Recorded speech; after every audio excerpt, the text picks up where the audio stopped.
Good morning, Facebook, YouTube, everybody out there in Yakima. Good morning. Good morning. Today is our first day of the new Business Spotlight Thursdays, which is going to be exclusively showing in the Talk Yakima Facebook group and on our Wise Media YouTube channel. So make sure you go like, subscribe, and share and all that fun stuff. But our first guest today with us on our this like speed dating for businesses is Eric Soto of Exterior Experts LLC. Good morning. Good morning. How you doing? Good, man. So this is your first time really coming on the show, but this is not our first encounter. Yes, sir. We have not had weird casual encounters. We've had like business relationship encounters. Pretty much. Yeah. If she goes to the widescreen, I don't know if you can see these microphone stands, but the stands that go into the table, they're not made to go into these kind of tables. It's made for like a piece that kind of like fastens to the side. And Eric was able to makeshift something and make this happen with some of his expert. He is an expert in the industry. So tell us a little bit about yourself, Eric, who you are, what you do, and kind of how people can find you. Definitely. So, good morning, everybody. My name's Eric, and I'm with Exterior Experts. We're a local handyman, and I mean, we're also general contractors, but we're a local handyman company here in Yakima County. We travel throughout the whole state. We definitely did have some fun trying to be able to reamer out, make that hole for these stands on these guys. It took a while just because we had to go back and forth, making sure that I had the right size of the hole to be able to get, to be able to have everything fit in right for it. But it was a fun task, regardless. Every day is a fun day in the handyman process journey. But when you say handyman, because when I used to think of handyman, I think of like the backside of Craigslist, where you kind of like the underbelly, the armpit, where you find the guy that can't get a job and he's drunk or high all the time, and he's like, hey, I can come fix your handyman stuff. But you're a little bit more than just like your neighborhood local handyman. You guys are licensed, insured, bonded. Yeah, so we've been around for about 2.5 years now. We got licensed, insured, bonded. We had a weird kind of start because I was originally I was a pressure washing guy. I got really big into pressure washing, and that's kind of one of the first things that I was really got me into being an entrepreneur. And then realized that our valley here's a lot too dry to be able to do as much pressure washing as I wanted to. And I mean, I grew up helping my dad in construction. He did 20 plus years.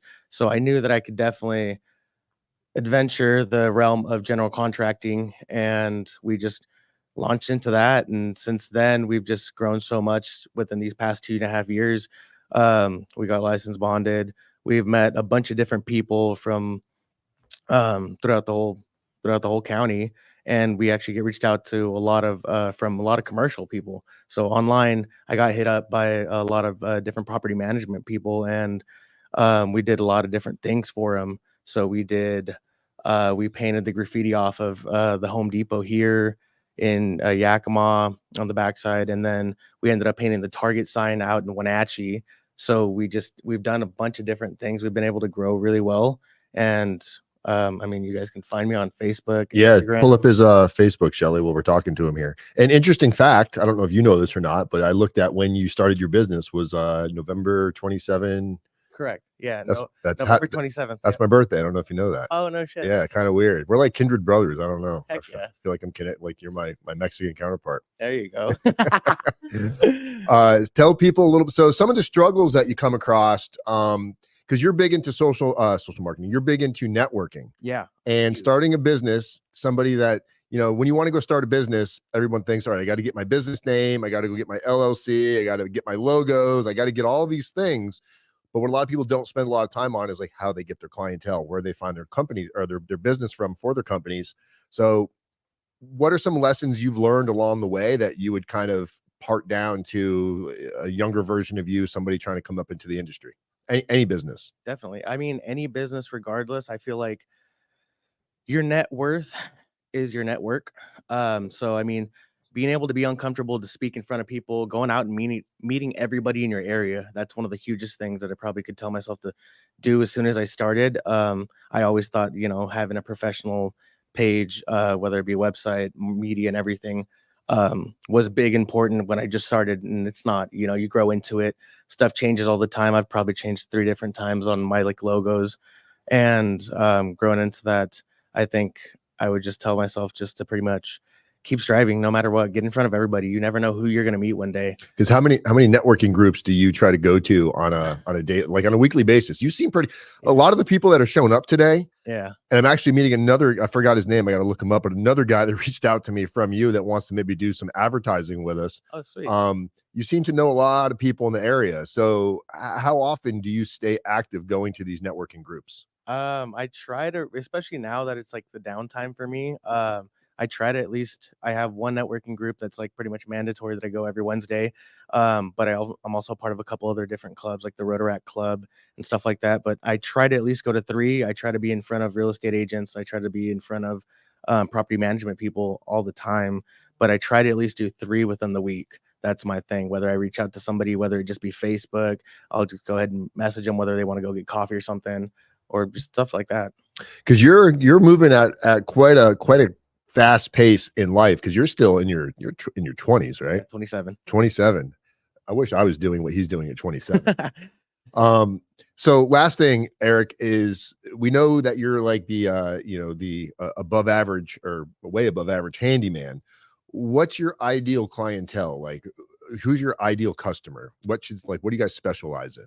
My ideal customer is definitely, I guess, somebody that's really willing to wanting to have stuff done around their house or business and stuff, and being able to, God, I don't know how to say it exactly, but God, just like higher end client, I guess. I mean, A what? a higher end client. A higher end client? Yeah, I mean, do you focus more on like plumbing? Is it more exterior, interior? Because you guys are exterior experts. So I guess you focus more on the exterior side of things. Yeah. So yeah, mostly exterior, but we're diving really hard this coming year into the interior side of it. So are we going to see exterior interior experts LLC coming to life? It's going to be exterior experts and interiors. Oh shit. Okay. That sounds legit. That's going to be at the beginning of the year. And one more time, so how people can find you? What's your best area is under? And again, all of Eric's logos, all of his links are in the description of the video. But definitely, you want to head over to Exterior Experts LLC on Facebook. And your website is what? Exterior Experts. Exterior Experts of Yakima. Of Yakima. Yeah, of Yakima.com. But I'm definitely more active on my Facebook. If you guys wanted to even just go in personal. Look, there you are standing in front of our building. Click on that picture down there, Shelly, of him in front of the Larson building. It just happens. Look at that. Right. Look at that beautiful smile. That's the Larson building, guys. That's where we're at, right there at the corner of Jimmy John's, if you're not sure where the Larson building is. And if you want to come share your business information, there's a link in the description that you can fill out a quick form that tells us a little more information about who you are, what you do, and maybe you can, as we're going to be doing this every Thursday from 10 to noon. Eric, you have anything to leave our fans with? Just don't ever stop believing in your dreams. That's one of the biggest things that I think I'm a walking example of pretty much being able to be an entrepreneur, not knowing anything. What was that thing you said at the beginning? You said your your network is your net worth. Your network is your net worth. I'm going to steal that. I like that. I'll give you credit for it. Eric, thank you, brother. Later, boss. Yeah, man. All right. Next up is Miss Sandy Vasquez. And go ahead and make sure you have hers up on the... Is Sandy in frame? Do I need to adjust our camera at all? All good? Okay. Sandy Vasquez with Don Chio's Mexican restaurant. Did I pronounce that right? Yep. Okay. Well, mostly everybody would pronounce it Don Chio's, but it's Don Chio's. So I didn't pronounce it right. No, everybody does it like that. So I think my kindred spirit over there, you're supposed to pronounce this on to me. So how are you doing this morning? I'm good. I'm very good. Thank you. And what's your role? Is this family restaurant? Is this family owned? It's me and my husband, actually. Yeah, we started almost 5 years ago, 2019. He is actually Eliseo, aka Cheo, which it's what we wanted to name the restaurant. Okay. Cheo's. But a lot of people were like, oh, Don Chio's. He was 26 years old. I was 28 when we started. We're like, he ain't no Don. You know what a Don is? Yeah, we were like. I was thinking Don, like, hey, mafia. Well, kind of, but it's I'm like, shit, I don't want to go there. If I say the wrong thing, I might get whacked. It's an older man, respectful, when you kind of have a name for yourself, right? So we're like, he's 26 years old. We should take off the Don, from it. But logo was done, menu was done, everything was done. So we're like, All right, That's funny. we'll stay with the Don Cheo. I was kind of hoping you were going to bring me A taco, a taco. a burrito. Actually, Man, look how good that looks. Oh, I think we should go there for lunch after this. What do you think? You can feel Yes. free to join us for lunch if you're down, brother. I'm like, yeah. We're gonna go eat there today, Yeah. guys. So tell us a little bit about how you guys kind of got into this, how people can find you, because I know your Facebook got hacked, so you're kind of. I know. Mine did too Yeah. recently, and Yeah. it's such a deflating process because it's like you Yeah. put so much work into building it, Yep. and then you said you lost Me, it was 4 several hundred. years. Yeah, Yeah. right. 4 years old, lost pictures, everything. I mean, I have backups of pictures up. Yeah, there. it's just Yeah. because like I went to the other one by accident. So guys, you want to make sure you go to this one. Yeah. Because they can't even deactivate the other one because they can't get into it. Yeah. You have their Facebook pulled up, Shelly? Yeah. Oh. I mean, on a. So we're sharing it right now. So you guys should be looking at her Facebook. That food looks delicious. Oh yeah, that's the wet burrito right there. The wet burrito. That's the good thing about restaurant food. Like, no offense to you, Eric, but when you pull up photos of food, it makes you literally want to stop what you're doing and go get something to eat. So what do you guys specialize in over there? So what we're mostly known for is our breakfast burritos. That's our number one selling item is our breakfast burrito. We got the chorizo, and they all come with the hash brown, egg, and cheese. So, Okay. but the number one is probably the 3 meat, bacon, sausage, ham. But we got chorizo, steak, machaca, which machaca is just steak because we don't do the original machaca, unfortunately. But it comes with steak, bell peppers, onion mixed together with the egg and the hash brown and the cheese, and that's probably my favorite one actually, the machaca one. So where are you guys at? Where's your location at? We are on First Street. We're right in front of Baskin Robbins on First Street, South First Street. Okay, so you're downtown. Yeah. No. Oh. I guess technically not. Okay, I'm new to the area, so I Okay. don't want. So yeah, for people that don't know where that is, It's like, on 1514 South First Street. okay, Yakima. and it's near Baskin Robbins. Right in front of Baskin Robbins, the brick building. Yeah, orange, bright orange is probably the only orange building on the street. So yeah, you can find us there. We're open Monday through Friday from 6 a.m. Monday through Friday 6 a.m. and then Saturday and Sunday we open at 7 a.m. Okay. till midnight every day. And what have been some of the struggles that you've come across? Because this is you and your husband. Now, when you guys opened this, did you have any other, like, what was your experience in the food business other than liking food? Well, I love food actually. If I go all the way back, I mean, my grandma had a restaurant. Most of my uncles, or not most of my uncles, but like 2 or 3 of my uncles also have a restaurant. My sister has a restaurant in Wyoming. She's married to a Thai guy, so their restaurant is actually Thai food. But I've worked at a restaurant my whole life, and I actually also worked for like Latin media for a couple of days or a couple of years. But my husband also, he has worked at the restaurant business for about, I want to say like 10 years. When we first heard of this restaurant that was for sale, we were in Longview, Washington. So it was about 3, and my husband was at that time, he was a partner at a restaurant. So when sorry. No, good. You're good. I'm just making sure we have audio. Oh, that's fine. So when we heard that this restaurant was for sale, we're like, all right, let's make the drive, see if it's still available or whatever. So then we came, made the drive, and we planned actually a week ahead, right? All right, this coming Monday, we're gonna go to go see the restaurant, see if it's still on sale. The Friday before, I find out I was pregnant. So we're gonna have to put that on hold. It's gonna have to wait. I'm sorry. But we're like, okay, we should just still go and see and have a little day trip or whatever to Yakima. We came. My husband was like, all right, well, there's no point in talking to the owner. And I was like, you know what? We came all the way. Let's talk to the owner, see if it's still for sale. Because we knew the restaurant was for sale like 2 years prior. So we're like, it's probably not even for sale anymore or whatever. But I was like, you know what? We came all the way. Let's talk to the owner. He wasn't here, or he wasn't at the restaurant, but he's like, oh, I'll be there in 5 minutes. He literally got there in like 4 minutes. We talked to him that day, and we were like, yeah, if it was still on sale. Somehow we ended up like almost making a deal that day because he just wanted to get rid of it. He's actually the old owner. I don't know if you've ever been to El Gruyense. Yeah, it used to be El Gruyense before. Yeah. So I think he got into real estate. So I feel like he was kind of like, yeah, abandonando, the restaurant business. So he was ready to just like sell it. So we're like, all right, we'll take it off your hands. But yeah, we ended up skipping already, right? Like 8 months later, we ended up buying it, moving here with a 3-week-old baby. It was the hardest. And this was what year? 2019. Well, a little bit back on the mic. Sorry. There It you was go.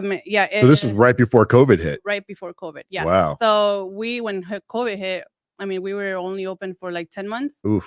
Yeah. You weren't even breaking No. even yet at all. So we were, thank God for drive-through. I mean, that kind of, but it was just me, my husband, my brother-in-law for like probably like 2 months. And then I'm like, okay, I need someone to come and help me at least in the evenings and just do drive-through. And it was just 2 people at a time. And you guys were staying busy? It was okay. It wasn't busy. I mean, there was actually a time that the drive-through line was all the way to like the out because dining was closed. So, and people weren't parking. They were just doing drive-through. So it was okay. But I mean, we got through it, thank God. And actually, you can kind of see on that picture right there. That's when I took the picture during COVID. Because that was actually one of the biggest. Pull up her. That was one of the biggest arguments me and my husband, I think. So you took the picture. Go back to the main picture, Shelly, at the top. The top. The logo. The little white signs on the top. Yeah, those right there. Okay. We closed for like 3 days because my husband had a panic attack with COVID. That was probably the biggest. I was like, we're not closing. He's like, we have to close. We don't know what's going on. I'm dying of COVID. We have to close. And I was like, come on, we have to stay open. Like, what the heck, you know? But yeah, that was probably one of the biggest arguments me and my husband has ever had. So this was your first business. Oh yeah. Mm-hmm. So again, as we asked Eric before, knowing what you know now, is we would still consider you somewhat of a new business, right? Because you survived the COVID debacle. Yeah. What's some advice you would give to somebody starting a specifically like a restaurant type of a business that you wish you would have known earlier on? What are some of the obstacles you really hit? Probably not being ready for the winter time. Okay. That's probably one that this year we're like, yes, we nailed it. We are all set. Our bank account is set.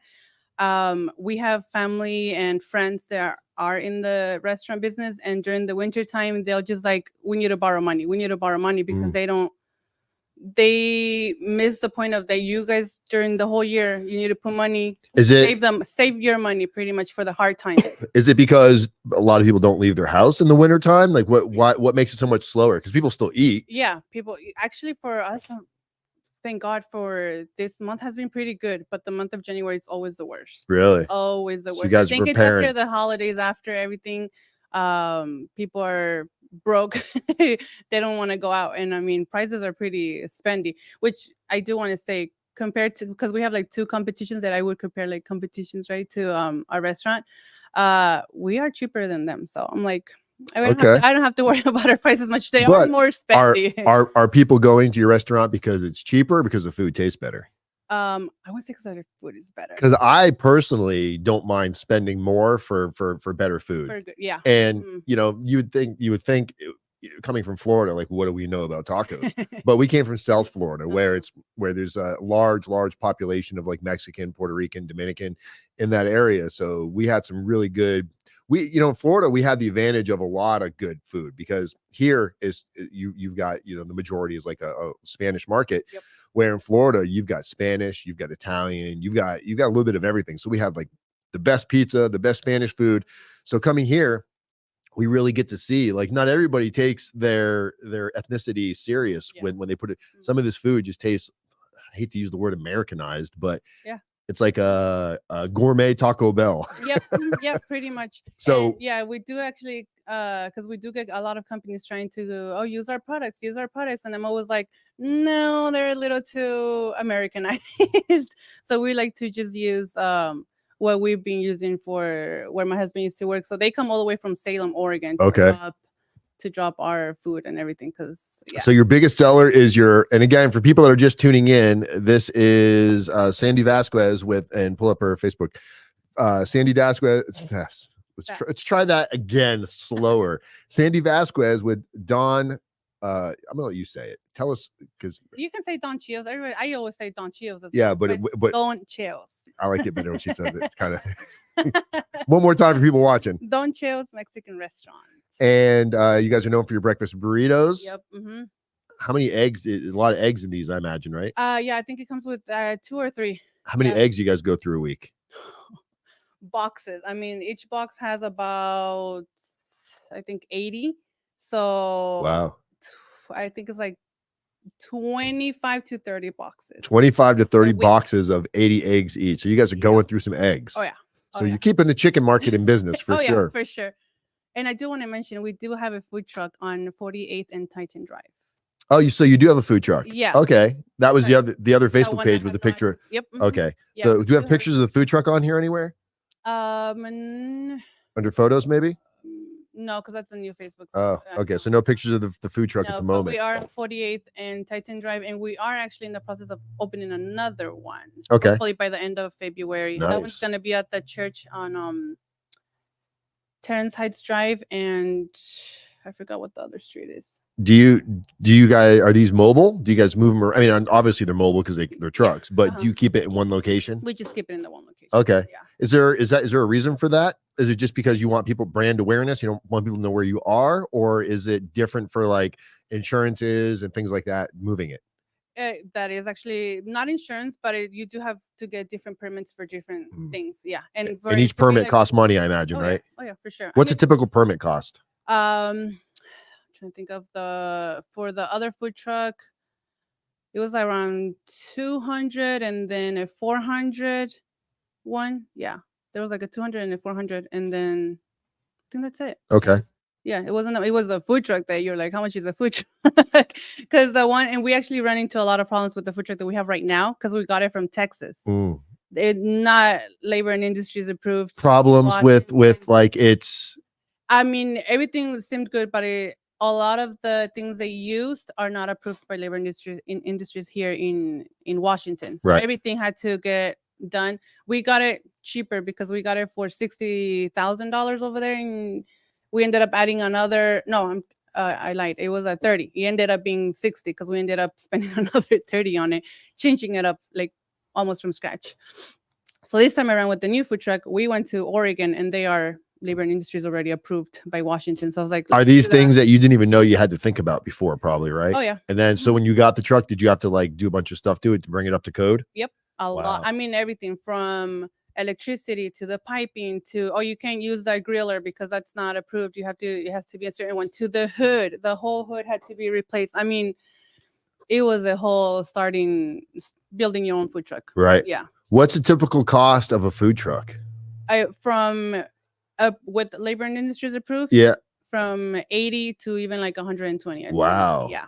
Wow. Right now, yeah, and it also that's new or used? New. What about like let's say you were going to sell your food truck? What could somebody that doesn't have $100,000 or can't finance $100,000? Yeah. What could somebody get one used if they wanted to go start a business? I want to say probably like no more than 6. I don't think they can find a 60, maybe 60. So 60 or higher. So they can't get one for less than 60. I feel like you can't. I wouldn't be able to. Okay, so it's almost worth it. It's almost worth it getting a new one. Yeah, unless it's really like falling apart.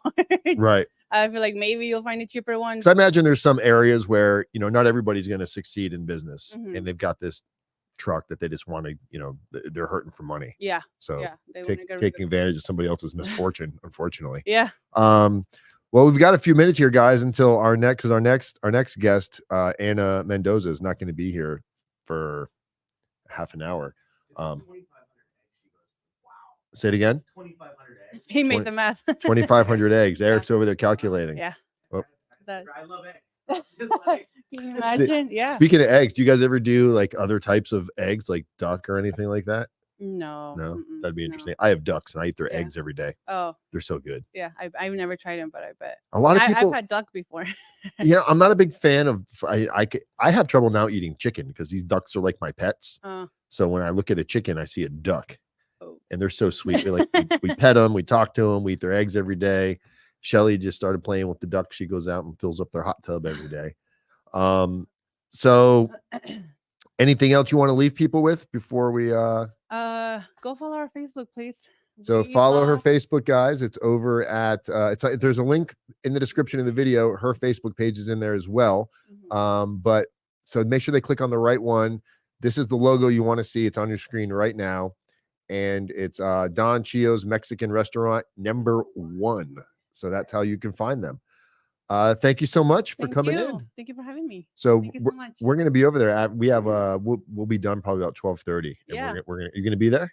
Yeah, actually, Oh. I'm heading over there right now. And actually, I meant to ask, and I'm going to bring Eric back on for a second after you leave. But anybody that sees this that might mention this, that they found you through this, is there any discounts you can offer? Put you on the Yeah, spot. let's do that. Let's do it. What can you Yeah. do? We can probably do like a 15%. 15% off. Make sure, hey, you Mention the- Wise Media Group for 15% off. Let them know that you do that. saw Sandy on our Thursday morning or Thursday. Yeah, I guess it's Thursday morning. Yeah. Thursday morning business.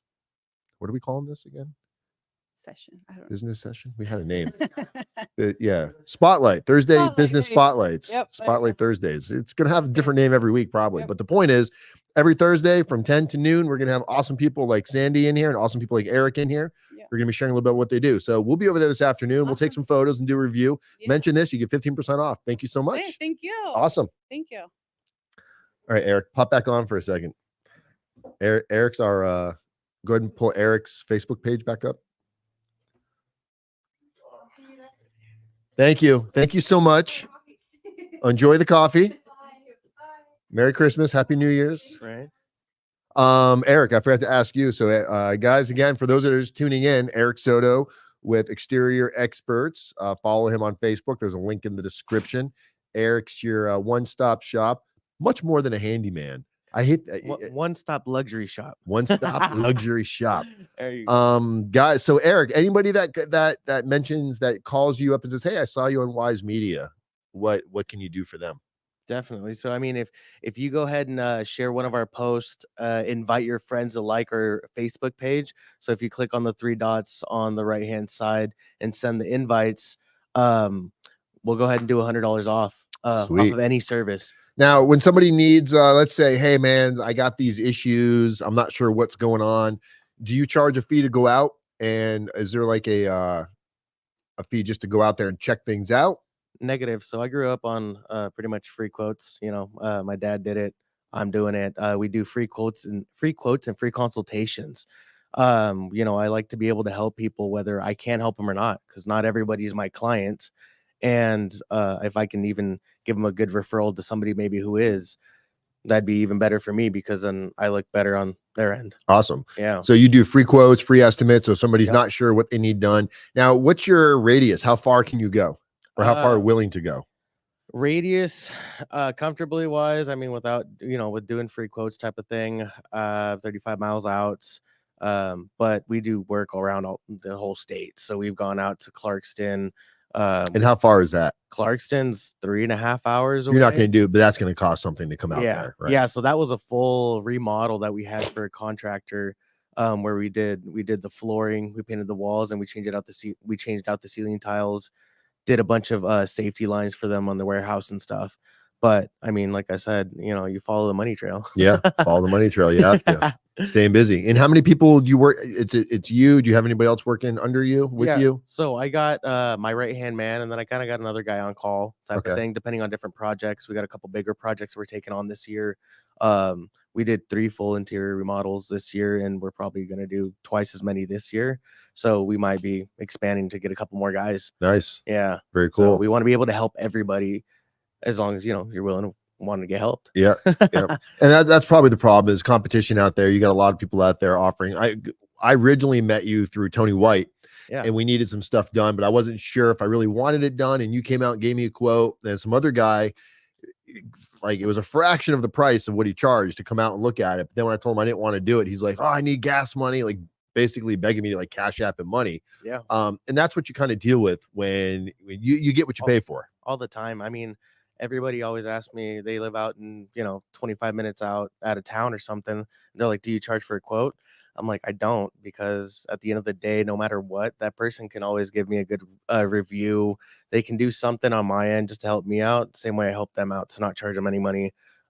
Because I'm in the long-term game. Right. I'm not, I don't want just a quick buck. If not, I wouldn't be driving what I drive, a little 2001 Chevy Silverado instead of like a brand new truck like all these other contractors. It's going to be interesting. It's going to be an interesting year. Are you looking forward to 2024? Oh yeah, it's going to be probably my biggest growth year. We're taking on bigger projects. We're going to change up the name. We've done a lot of different changes that I've probably loaded up on another 12,000 just in tools this year. Yeah. Just to be able to make. Well, sure you my just had to kids buy a have new everything. tool for the stuff that you did here. Yeah. You know? Yeah. That's probably always like when you get to a job, you're like, shit, I don't have that tool. And you look at the price of a tool, and it could be pretty expensive, but it's an investment into your craft, right? Because these are just like we're building our podcast studio. Every time I buy something, it's like several $100s to $1,000 piece. I'm like, oh my God, am I going to spend that? But without it, you really limit yourself on how you can expand. Yep. Yeah, people choose to struggle realistically. I mean, they make a lot of different tools, a lot of different things to save, to be faster and more efficient. And it's just up to you whether you want to be able to invest in it or not. Well, Eric Soto with Exterior Experts. And tell people one more time where to go, how to find you. Facebook up, Shelly. Yeah. So on Facebook, Exterior Experts LLC, you go ahead and add my personal or more active on that, Eric Soto, ERICSOTO, or Exterior Experts of Yakima.com. Awesome. And then make sure you guys go share, and then share my page, invite your friends, and then we'll get you $100 off. Shelly, were you doing the Vanna White and displaying? I saw that. Shelly was using the cursor to hover. Look at her. She's so cute over there. Can't even see her eyes. She's smiling so hard right now. The fucking eyes disappeared. Shelly, do me a favor. Go up to the top left tab. And pull up. Scroll down to the next. So that you see the one underneath it. There you go. And blow that up, make that big. The arrows in the top, the bottom right. And is that on? Is it okay? So guys, at about 12:15, I don't know if you guys knew who Kenton Gartell is and Mark Shirvey. I don't want to butcher his name, but Mark Shirvey is the founder and creator, owner of Mac Daddy's Coffee here, local in Yakima. There's a couple locations. And Kenton Gartell of Norse Woodworking and Design. They're going to be in the studio to kind of talk business, probably talk a lot of I don't know where this conversation is going to go, but I can tell you anytime Kenton is involved, it's going to be interesting. So go to our YouTube channel, Wise Media Group, and you'll see that's going to be a separate stream. We're going to be streaming live at 12:15. And we're going to take a break here for a few minutes. We're going to leave the cameras running because I can't turn them off because we still have another guest coming in. Should have timed this better. This is our first one.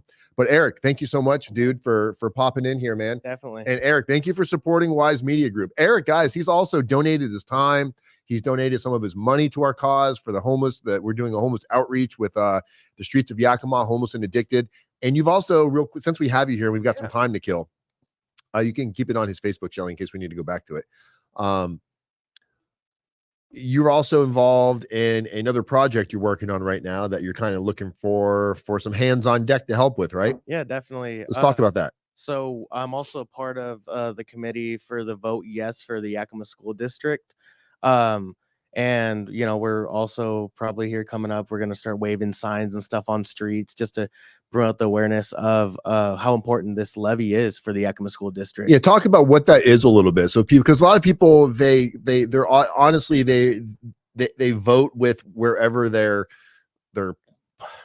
political stance in life is, but maybe if they understand what it is, they can at least digest the idea, not just say I'm going to vote yes or no based on if I'm a Republican or Democrat without knowing jack shit about the actual issue. Yeah, no, definitely. A couple little things about the levy itself is it's an $80 million levy that's going to be throughout a 4-year period. And basically, if this levy doesn't pass, it's just a buffer. I wouldn't say 15% of the actual of what it'd be renewing the levy. It's not a new levy. It's a lot of people think it's something new. It's not. And it's $80 million. I mean, once you do the math on how much of that levy funding actually funds, I want to say it'd be 262 teachers that would have to be laid off from the Yakima School District. Wow. We'd have a lot of people don't understand that a quarter of special ed funding is through the levy. So a quarter of the funding for special needs would be cut. So what's the argument from the other side? Why would they want to do this? Why would they want to cut this? They would want to cut it because everybody hates taxes. I mean, just like everybody else, we all hate taxes. But what they don't understand is how much of you know, how much of it would be really increased on your taxes, on your property taxes. So there already is a percentage already going in on our property taxes. And for an average home for say about $400,000, this levy would probably, if it were to be renewed, it would only increase your property taxes about $7 a month, Okay. you know, for an average home. So it's not that much to keep, you know, having the kids what they need. You know, I played tennis my senior year at Eisenhower, and I have a little brother that he plays tennis at Davis. So it's just one of those things like, I don't. Shelly, didn't you go to both of those schools? Yeah. Shelly went to both of those high schools. Well, that's cool. I mean, I had a friend that went to all 3 schools here in Yakima. Gotcha. So yeah, I mean, he got kicked out of one and then he got kicked out of the other. And I think it's important to explain it, because when you first told me about it, levy, I'm thinking like levy in the water, like water levy. Okay, yeah. So No. we're talking about finances being cut. Yeah, correct. That's gonna ultimately, we're gonna lose tons and tons of teachers. Correct. Which means kids are now probably gonna get bigger groups of kids into classrooms instead of having, you know, I think it's fair to say, regardless of where your politics are, when you've got a classroom with 40, 50 kids in it, you just can't teach. Definitely. You just can't. You got 40 or 50 kids, and you got some that want to learn, some that don't want to be there, some that are struggling. And it's hard to really, as a teacher and a parent, an adult trying to work with kids in general, to be able to spread yourself that thin. So Definitely. having more and more teachers makes sense to have, you know, smaller classes, I would think. Definitely. And I mean, another big impact that the levy would have would be basically that all extracurricular activities. So no clubs, no sports, no theater. Like, I couldn't imagine where I would be at if I wouldn't have played tennis my senior year. Like, I want to say the last time the levy didn't pass was like 1980. And for the 4-year period, nobody had sports. So, you know. So when you think about this levy thing, it's not just the teachers, you know, it's not just the classrooms today in school. It's also the extracurricular activities, after school programs. Correct. A lot of these kids don't really have places to go after school. The parents aren't home. So this is kind of, you know, hate to say, make a school as a babysitter, but it's better than running the streets at night after school. Definitely. And I mean, it shows you really good core values. I mean, and this is not a paid position you're in. This is volunteer that you're doing, correct? This is all volunteer. And this is part of what, like, how did you get involved with this? I had a friend reach out to me, and she was actually my old babysitter. And she was like, "Hey, do you want to help me out with this type of project?" And I was like, you know, I'm willing to help or whatever. And we just talked about it a little bit, about a couple of things that we were going to do. Because there's been past committees, but none of them really active. And since I'm pretty active on media, I'm really active on networking, I thought I'd be pretty good for this position. And I ended up signing up as a treasurer. So we manage the money. We make sure that we're getting all these things. Actually, I just picked up 5,000 little like reusable bags. Those like little reusable bags. From where?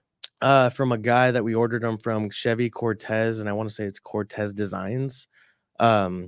And he was able to design everything for us. He did some flyers, some door hangers, a bunch of stickers that I just picked up. They're all in my truck still. Nice. Yeah. And we got some shirts made, some stamps. Who's paying for all this? The committee. So Okay. they had funds already previously from past committees. Okay. And that's probably another thing that I'm probably gonna start reaching out to other people for donations for this committee, because not only, I mean, you can help out with your time, helping us wave signs, you know, just helping hand out flyers and stuff. But if you also wanted to donate, you know, to the committee, you can also definitely reach out to me on Facebook. And when does all this take place? When it's going to be finally determined? Finally determined. The first election round is going to go from January 20th to February 12th, I want to say. And the February 12th is like pretty much when voting stops, and then they reassess it. And depending on the percentage of whether it passed or didn't pass, Okay, then we get another round that goes into March. So maybe we should have you come back on right before the first round, and if you want, come on and talk about it then. So like middle January, we'll have you come back in, and we'll kind of do maybe a specific segment just on that, so you can kind of share. We'll have some URLs pulled up where people can get involved, whether it's be through financial involvement or involving their time, passing out stuff, because I know there's all different kinds of ways to support a cause like this. It doesn't just have to be money, right? Yeah, no, definitely. I mean, if I have time to be able to help out, you know, make some of my time being a small business owner, being a part of like 4 other networking groups, and still being able to find for this committee and being able to help the school district, I think anybody can find the time and still go to the gym like I did this morning. So they saying, oh, there you go. But your partner didn't show up today. I know. You want to call him out right now? I know, Ryan. Jesus, where'd you go, buddy? Like you ended up calling me out. Hey, let's go. Day 2 already, and still no show. What's going on? Damn, Ryan, you got put on blast like that, Ryan. We all have long nights, but you got to get up and get it in, man. Eric, thank you so much again for coming in. Guys, we're going to take a break here for a few minutes. Feel free to stare at my Christmas tree over there. We're waiting for Anna Mendoza, a realtor, who's going to be here. She's not scheduled till 11:15. We had somebody that actually backed out. That's why we've got some free time. So I'm going to make some coffee, and yeah, I'll see you guys in a few minutes. Thanks, Eric. No, sweet. Thank you. Turn down the mics.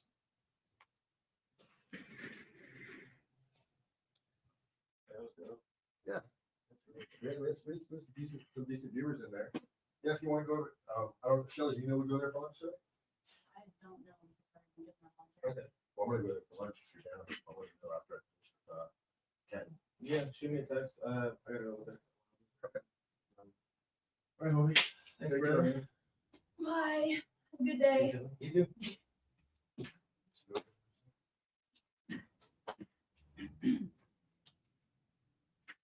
Are there any comments in there? No?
To me? Oh. Yeah. Turn up number 3. I'm not hearing myself. Testing. Keep going. Are you hearing yourself? Hello. Not really. How about? Are you hearing yourself now? Hello. Oh, turn that ear around. Oh, switch it around. No, so it's, see how that's not on your ear?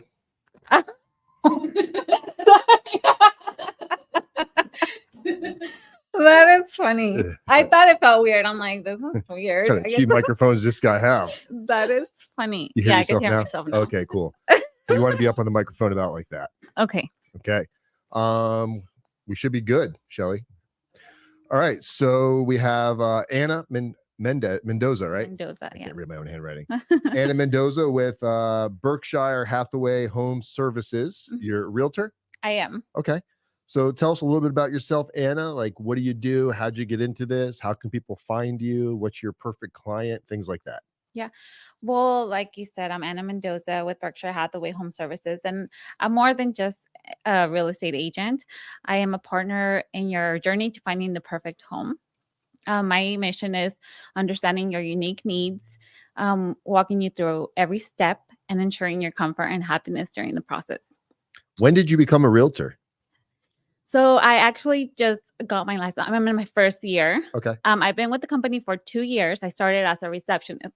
So that's how I started in the real estate industry. And I love it. And it's the career I want to pursue. So is it different being a realtor now versus like a couple of years ago? Because there was like this crazy explosion in the Yes. market where it just Yes. it was on fire. And then everyone decided to be a real estate agent. Yeah, kind of happened, right? Yeah. And no, I didn't decide back then. I thought that was great. And it was good for everyone that became an agent, but it's different now. It definitely slowed down and it's hard. And people are seeing that. I still love everything about real estate. I just love helping people. I've been in the customer service for a long time. And I just love talking to people and making people smile and helping them and whenever I can. And Shelly, can you hear me? Yep. In your head? Okay. Making sure it sounds quiet in my ears. Oh, I'm So sorry. what is your primary focus? Do you do mostly purchases? Do you also do rentals? Do you do construction, or is it like residential? It's mostly residential. I do commercial and land, but it's all sales. All No sales? rentals. Yeah. Okay. So no one's going to call you for because they're looking for a place to rent. No, which I could get those calls and I'm more than happy to help them find something, but my primary focus is just sales. Okay. Mhm. So getting your real estate license Hmm. for people that might be interested in, hey, maybe I wanted to try dabbling my luck in the real estate market. Yeah. How challenging is it? Because it's a pretty intensive test you got to pass, right? Yes. A lot of studying. Is this one of those tests that you can pass without studying? No, definitely not. I studied so many hours and I still thought the test was a little hard. But you can do it. Anyone can do it. You just have to study and really put your mind into it. And Did you pass it on your first go? I did. All right. High Yes, five. thank Okay. you. Good job. Man, most people I know that have their real estate license, it was a few cracks at it. I think Mhm. people think it's like, what are they really going to ask you? It's Yeah. a lot of questions about Yes. a lot of real estate law as well, Yes. correct? And even history. Like I am not a history person. That was my least favorite topic in high school. So I had to learn all these laws and how they came, about and why. And so it was interesting, but it's a lot of studying. So being a realtor, do you come across clients that are, I don't want to use the word delusional, but you Mhm. come across clients that think their house is worth way more than Oh what it yeah, is? all the time. And how do you handle something like that? Like you walk in, they're like, yeah, I'm thinking I could get 500,000 for this because I put in, a $300,000 kitchen granite tabletop. Yeah. When like from what you've seen, what increases property value versus stuff that you just do because you like it in your house? It's usually just like the maintenance, like the upkeep. You want it in good condition. It's mostly like the safety and structure of it. You want to make sure everything's in good working condition. All the other like cosmetic stuff, not a lot of home buyers, a lot of people that want to become a home owner, they're not looking for that. They just want a safe home to live at. And so I wouldn't worry too much about putting all these fancy things unless you want it to be your forever home and that's Right. what you're looking for, but it's not going to add value because the people buying homes are looking for a home to live in, not a fancy house. And the prices that they're being based on, like the appraisal, Shelly, will you check the other volumes over here, the little ones, and see which one is mine? The little knobs. Yeah, it should be one of the 1, 2, or 3. Should be one of the top ones there. Testing. Nope. Testing. Yeah, there we go. Right there. Now I can hear myself. It comes down to a lot of like the comps in the area, right? Yes, So you're looking at the markets, and if Joe and Sally and Bob's and Tim's all house that is roughly the same size as yours sold for $350,000, Yes. it doesn't really matter so much what's inside the Mhm. house, as long as there's not like water damage, things like that. But when it Exactly. comes to like, well, I spent $10,000 on countertops. They look Yeah. great, Yeah. but the values are based on prior sales. Yes. That's how it works. And yes, that's exactly how it works. You should be a real estate agent. I used to be in mortgages, but Oh, okay. it's exhausting. Similar, yes. It's stressful. It's a stressful Mhm. industry, It right? is. Because you got everybody thinks they're an expert. And, Yeah. yeah. So no, I'll let you handle that. I just like knowing about it. It's Yeah. It's actually a fun conversation to have. So when it comes to the comps in the area, are you seeing, because if something doesn't get appraised, you can't really get a mortgage on it Exactly. unless they're going to come to the table with more money. So are you Mhm. seeing a lot of people that are purchasing cash houses right now, or is it still a lot of financing? Most of it is financing, but we do see a lot of cash buyers out there. Are you seeing houses stay on the market longer now than what they were like a year ago? Yes, definitely. Right now, they're on the market for about 2.5 months. Wow. Yeah. The average, there's a lot that are on longer. And is that due to just there's a more inventory now, No. or is it because people are still wanting more money than what they can get? No, Or interest rates? it's the interest rates. It's high interest rates, and not a lot of people can afford to buy homes, and that's why they sit on the market longer. And then actually, it's low inventory, so that's why So it's another low reason inventory. it is low inventory right now. So a new home buyer comes to you and says, "Hey, I want to buy my first house." Mhm. What what are some things that you would tell a home buyer, like these are going to be the things that you want to come prepared to deal with? Not so much like the house itself, but Yeah. credit, money, job, like what's a good ideal balanced client? Yes. So the financing, obviously, we need to make sure what they're paying, either cash or financing. If you're applying for a loan, obviously, you need to have good credit. You also need to have extra cash for the down payment or closing costs. And you want to, have a little saved up so that when you move in, you might have to do some other purchases, like furniture or whatever. So I think that's the main one, is the financing, just having that ready before you start looking at homes. And when it comes to like credit and finances and jobs and all of these things, what are so you've got like a first time home buyer, let's say they're looking at like it's called a $400,000 home that appraises out 400,000. What would somebody have to be ready to bring to the table? Is there some really unique like options for first time home buyers for easy, flexible financing? Yes. I know you don't deal with that part of it. Yeah, I don't, but I do know a little bit about it. There's down payment assistance programs where the buyer doesn't have to pay anything for down payment. So when you say, just to be clear, when nothing for a down payment, does that mean zero money out of pocket? Yes. They're like, hey, I've got like $50 to my name. They can buy a house? Yes. But it does go up to a certain amount. So it depends on the amount of the purchase price, right? That the government helps you with that. Is it also certain areas? Yes.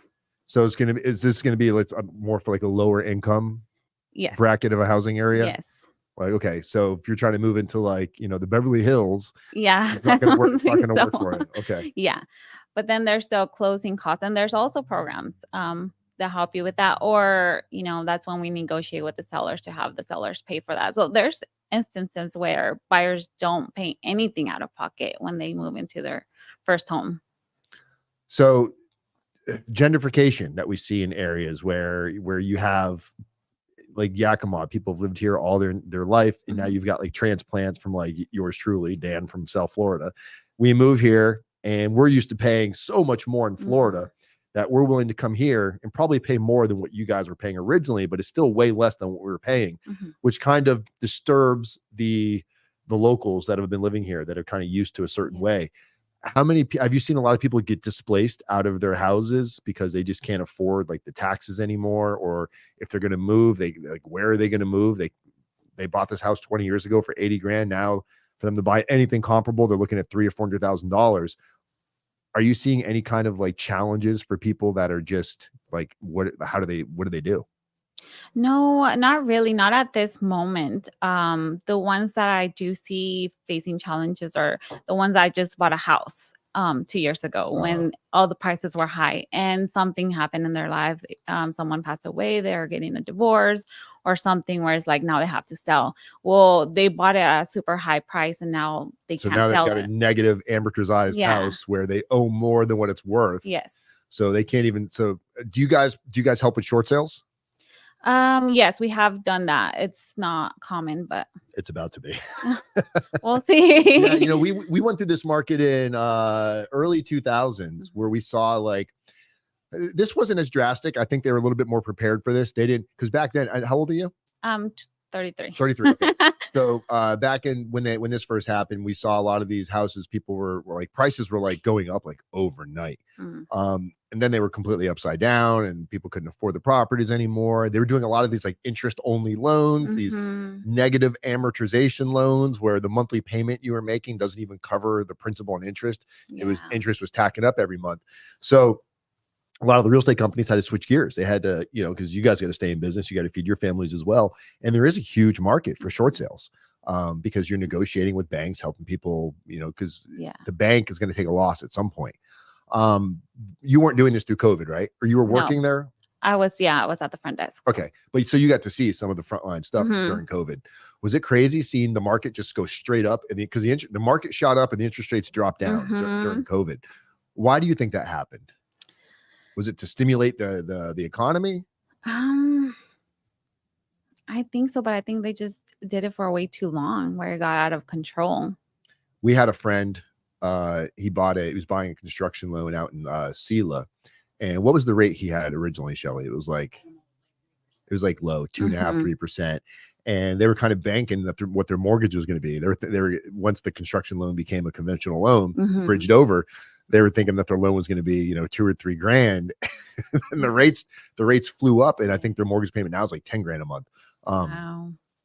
So your struggles as becoming a realtor, if there were any, for somebody that wants to maybe become a realtor, what's some advice you would have for somebody that wants to become a realtor? What are some things they should look forward to? And what are some things that it's not a picture perfect job? It's not like, it's not every day you're selling 100 houses. Yeah. What's the grind look like? Like, what do you spend your day doing? How do you find your business?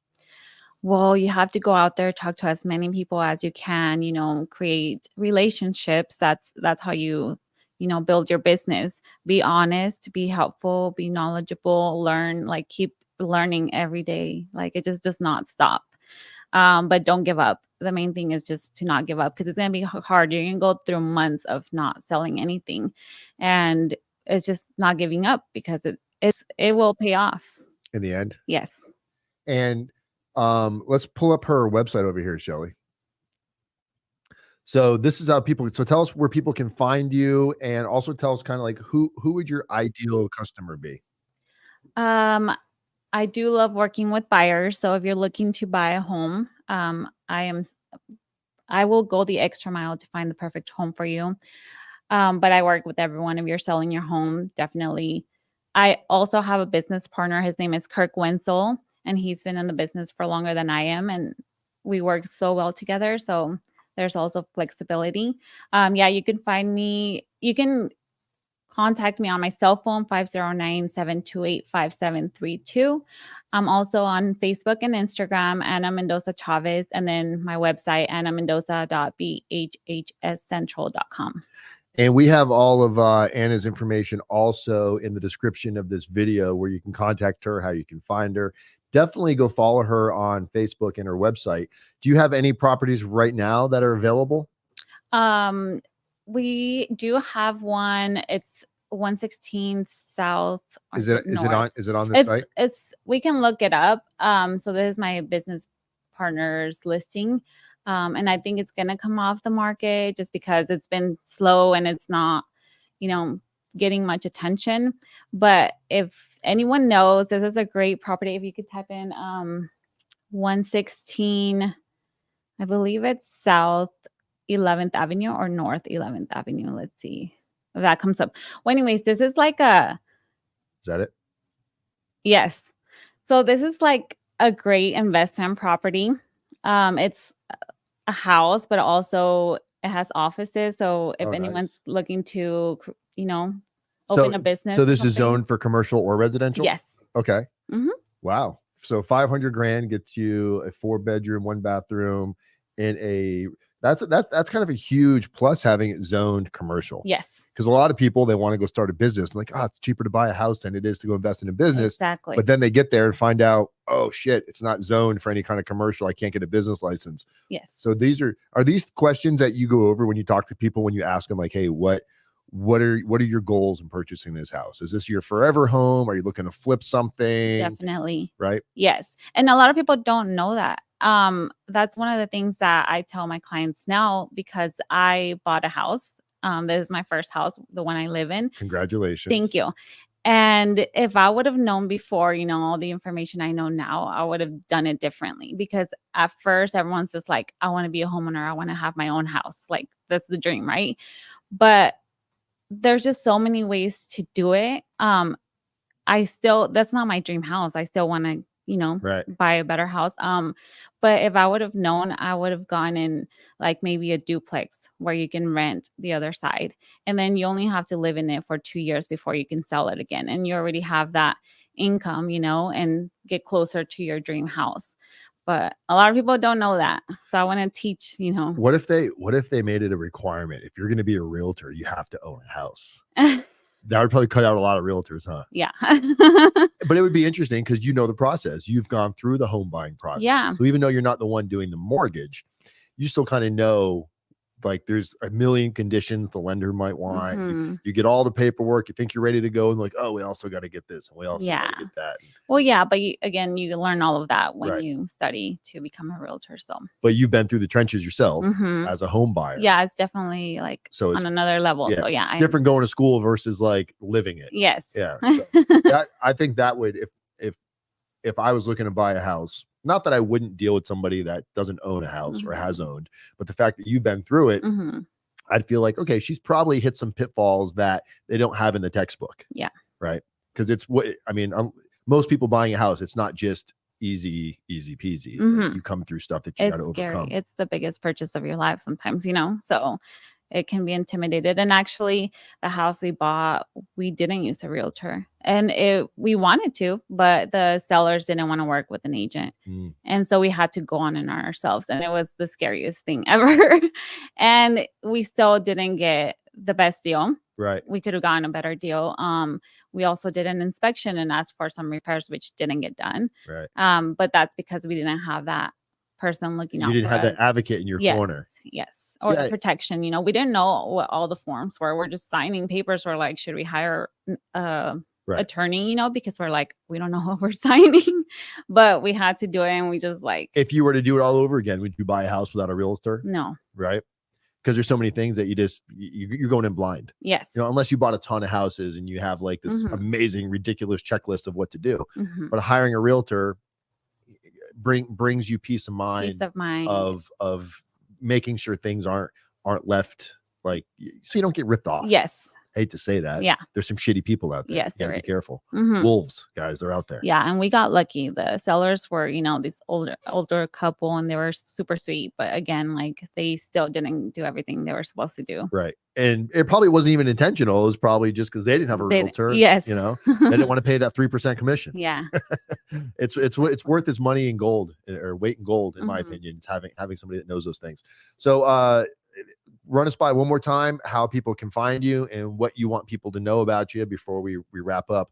And real quick, Shelly, bring up that tab right after this one, or actually the last tab, and put that on there real quick. Yeah. So Hold on real quick. We're gonna go go back ahead. to that, guys. And at 12:15, we've got a live interview. Share that link, Shelly, in the live chat. We got a live interview coming up with Mark Shervy of Mac Daddy Coffee and Kenton Gartell of Norris Woodworking and Design. They're going to be in here. I don't know what we're going to talk about, but I have a feeling when Kenton involved, it's going to be pretty interesting. So that's going to be at 12:15. All right, let's go back over here. So best way for people to find you and what you want to leave people with, Miss Anna Mendoza. Yeah. So the best way you can reach me is on my cell phone. I'm available all the time. So 509-728-5732. And then Facebook and Instagram, Anna Mendoza Chavez. So yeah, let's embark on this exciting journey together. Beautiful. Guys, I'm Dan Wise. This was our first successful week of Spotlight Thursdays, where we interview local business owners that get to come in and share their story, tell some of the hardships, tell you some of the pitfalls, and tell you some of the benefits of being your own boss. So I hope we'll have you back in a few weeks, kind of give us some updates, let us know. And if anybody calls, is there any kind of specials? If anybody mentions that they saw this, I don't know if real estate's like that. Is there anything, they get a free water bottle or something? I don't know. You know what? I'll throw in a gift card of your choice for $50. Oh, sweet. $50 gift card if you check out Anna Mendoza. You got to use her services, though. Don't just call for the free gift Yes, card, guys. definitely. All right, guys. I'm Wise Media Group, Dan Wise. People helping people, communities method, one day at a time. We'll see you next Thursday at 10 a.m. Thank you, Anna. Thank you, Dan. And end the stream, Shelly.